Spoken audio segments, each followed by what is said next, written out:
Friends, मैं प्रदीप और आप देख रहे हैं मेरे YouTube channel latest government job.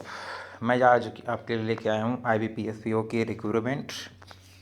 और यदि आप मेरे चैनल पे नए हों तो मेरे चैनल को सब्सक्राइब कर लीजिए और बेल आइकन को दबाना ना भूलिए, ताकि मैं आपको इस तरह की latest government job related update देता रहूँ। ये एक लेटेस्ट प्योरली गवर्नमेंट की साइट है जिस पे आप केवल गवर्नमेंट जॉब फाइंड करेंगे तो केवल गवर्नमेंट जॉब ही मिलेगी। तो यदि आप मेरे चैनल को सब्सक्राइब नहीं किए हों तो सब्सक्राइब ज़रूर कर लें। तो चलिए अपनी वीडियो को बिना स्किप किए अंत तक देखिए, क्योंकि आप अगर स्किप कर देंगे तो आपको पूरी जानकारी नहीं मिल पाएगी। तो चलिए वीडियो को शुरू करते हैं।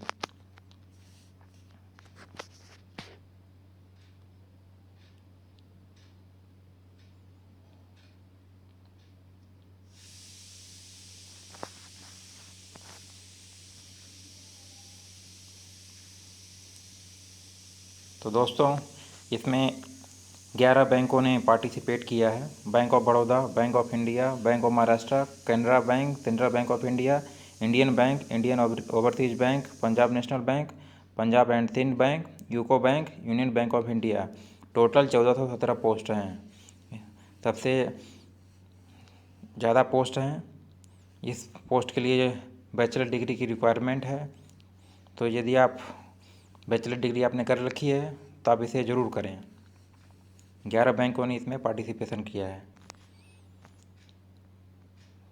इतनी संख्या में IBPS की रिक्रूटमेंट है, तो फॉर्म भरते समय ध्यानपूर्वक सब कुछ पढ़ते हुए फॉर्म भरिए, क्योंकि मिस्टेक हो जाने के बाद नेम या कोई डॉक्यूमेंट अपलोड करने में मिस्टेक हो गई या क्लियर नहीं हुआ तो रिजेक्ट हो सकता है। जिसकी वैकेंसी जो निकली थी 6 अगस्त, उसके बाद इसकी लास्ट डेट है 26/8/2020। IBPS की रिक्रूटमेंट है।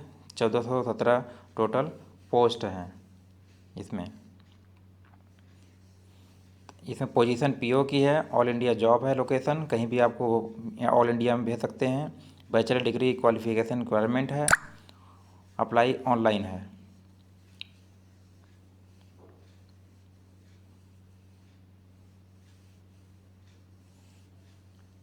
इसमें आपको पेमेंट की जो लास्ट डेट दे रखी है 26/8/2020। प्री एग्ज़ाम ट्रेनिंग 21 से 26/9/2020 के बीच में होगी। और प्री एग्ज़ाम डेट 3/10/2000 से 10/10/2010, 11/10/2020। अब मेन एग्ज़ाम होगा 28/11/2020 तक। जनरल के लिए और OBC के लिए जो एप्लीकेशन फ़ीस है 850 रुपया। SC ST और फिजिकल हैंडीकैप्ड के लिए 175 रुपया। ऑनलाइन मोड है और इस चालान के माध्यम से है। दोनों माध्यम से आप पेमेंट कर सकते हैं। इसमें PO MT provisional officer management training की पोस्ट है। SC के लिए 196, ST के लिए 89, OBC के लिए 300, EWS के लिए 142 और अनरिजर्व के लिए 690 पोस्ट हैं। 20 से 30 साल है अनरिजर्व के लिए, और बाकी जो रिजर्वेशन कैटेगरी हैं उनके गवर्नमेंट के रूल के हिसाब से वो अपना OBC SC ST 5 साल 10 साल उसके अकॉर्डिंग अपना एज लिमिट के हिसाब से फॉर्म भर सकते हैं। इसमें दिखा रखा है जनरल कैटेगरी के लिए कोई एज रिलैक्सेशन नहीं है। शेड्यूल कास्ट के लिए 5 साल है। शेड्यूल ट्रिब्यूल के लिए 5 साल है। OBC NC non creamy layer 3 साल है। पर्सनल विथ डिसेबिलिटी 10 साल के लिए है। एक सर्विसमैन कमिश्नर ऑफिसर इस तरीके जो है 5 साल के लिए हैं। और person ordinary domicile Jammu Kashmir के लिए 5 साल है। तो ये सब रिलायबिलिटी है एज रिलैक्सेशन के लिए। तो अच्छी पोस्ट है।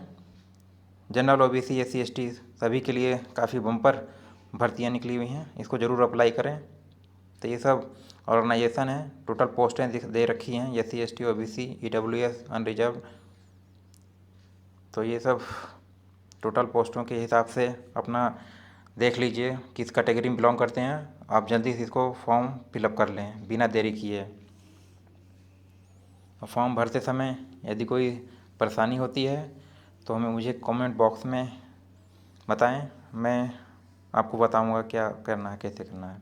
ये हैं 46 सेंटर जो आपको जहाँ सूटेबल होगा उस 46 सेंटर में से किसी एक ऑप्शन पे आपको भेजा जाएगा एग्ज़ाम देने के लिए। तो अपना देख लीजिए एग्ज़ामिनेशन सेंटर और आपको जैसा सूटेबल हो महसूस होगा आप अपने नियर अबाउट देख सकते हैं। गाइडलाइंस है स्कैनिंग अपलोड डॉक्यूमेंट के लिए। फ़ोटोग्राफ जो इमेज है 4.55 सेंटीमीटर इंटू 3.5 सेंटीमीटर। तो ये उस recent photo passport size photograph होनी चाहिए। इसमें सब कुछ क्लियर होना चाहिए। डायमेंशन 200 इंटू 230 पिक्सल प्रीफर्ड किया गया है और साइज़ जो दिया रखी है 20 KB से 50 KB के बीच में है। 50 KB से ज़्यादा नहीं होने चाहिए क्योंकि फिर अपलोड नहीं हो पाएगा। और चश्मा लगाया हुआ या सिर झुकाया हुआ इस तरीके से फ़ोटो नहीं आनी चाहिए। बिल्कुल क्लियर होनी चाहिए फ़ोटो आपकी, क्योंकि आपका हो सकता है कि फॉर्म रिजेक्ट हो जाए। लाल आँखें या इस तरीके की आँखें करके मत जाइए फ़ोटो खिंचाने। क्लियर होनी चाहिए कलर फोटोग्राफ। सिग्नेचर थंबनेल तो इसका जो साइज़ दे रखा है 10 KB से 20 KB के बीच में दे रखा है। और वाइट पेपर पे ये ब्लैक और ब्लू इंक से आप साइन करके ही करेंगे। तो फाइल का डायमेंशन वो सब आपको दे रखा है और इंग्लिश में ही होना चाहिए ब्लैक इंक से। तो कैपिटल लेटर में आपका ये सिग्नेचर नहीं होना चाहिए। कैपिटल लेटर में भी सिग्नेचर मान्य नहीं होगा, तो आप इसको स्मॉल लेटर में ही साइन करेंगे क्योंकि इसमें साफ साफ मेंशन कर रखा है।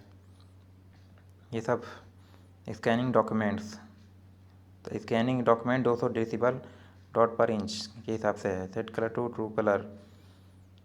फाइल साइज जो भी ऊपर में दे रखी है उसके हिसाब से ही आपको करना है, अदरवाइज आपको फॉर्म रिजेक्ट हो सकता है। ये सब मेंशन्ड है क्लियर एंड कट।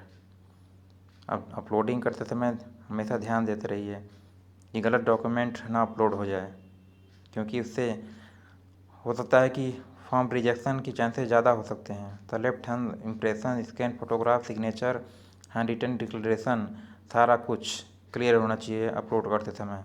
जो सेल्फ डिक्लेरेशन फॉर्म है वो मैं अभी आपको दिखाता हूँ। फ़ोटोग्राफ सिग्नेचर इसमें सारा कुछ लिख रखा है कि यदि आपका कुछ भी अनक्लियर दिखाई देता है तो वो रिजेक्ट हो जाएगा। लेफ्ट थंब इम्प्रेशन हो गया, ओरिजिनल सिग्नेचर थंब और जो भी रिटर्न स्टेटमेंट दे रखे हैं वो सारा कुछ इसमें दिख रखा है क्लियरली। और प्रिंट आउट उसके बाद आप प्रिंट आउट ले सकते हैं सारा कुछ होने के बाद। इसमें आपको कैसे तैयारी करनी है। अब प्रीलिमिनरी एग्जामिनेशन में इंग्लिश लैंग्वेज होगा, 30 नंबर के होंगे और 30 क्वेश्चन होंगे। क्वांटिटेटिव एप्टीट्यूड में 35 question 35 number, reasoning ability 35 question 35 number के। तो इंग्लिश लैंग्वेज जो है इंग्लिश में रहेगा, quantitative aptitude English and Hindi में रहेगा, रीजनिंग एबिलिटी जो है इंग्लिश एंड हिंदी में रहेगा। इसमें 20 60 मिनट का आपको टाइम मिलेगा। तो यदि आप प्रीलिमिनरी के एग्ज़ाम की तैयारी करें तो अच्छे से तैयारी करें। मेन में जो एग्ज़ाम होगा reasoning and computer aptitude 45 question 60 number के होंगे। General economic banking awareness 40 question 40 number के होंगे। इंग्लिश लैंग्वेज 35 क्वेश्चन 40 नंबर के। Data analysis and interpretation 35 question 60 number के होंगे। इंग्लिश एंड हिंदी में सब कुछ होगा केवल इंग्लिश छोड़ के। इसमें आपको अलग अलग टाइप के हिसाब से है। ऐसे राइटिंग रोज आएगा, 2 क्वेश्चन रहेंगे 25 नंबर के। ये रहा सेल्फ डिक्लेरेशन फॉर्म। इसमें सारा कुछ यही लिख रखा है कि कोविड-19 के किसी के संपर्क में तो नहीं आए हैं या कभी हुआ है कि नहीं हुआ है। ये सब एग्जामिनेशन सेंटर नंबर ये सब सारा कुछ इसमें लिख रखा है। सेल्फ डिक्लेरेशन फॉर्म को भरते समय ध्यानपूर्वक देखते रहिएगा। Candidate name, candidate roll number, name of the bank और डेट ऑफ एग्जामिनेशन हो गया, examination centre number, signature of candidate, सब सारा कुछ क्लियर तरीके से भरिए और ध्यानपूर्वक उसको पढ़ के फिर स्कैन करके उसको अपलोड कर दीजिए। साइज आपको दे रखी है। यदि आपको मेरी ये वीडियो अच्छी लगी हो लेटेस्ट गवर्नमेंट जॉब से तो मेरे चैनल को सब्सक्राइब कर लीजिए, बेल आइकन दबाना भूलिए ताकि मैं आपको इस तरह की लेटेस्ट गवर्नमेंट जॉब देता रहूं। धन्यवाद।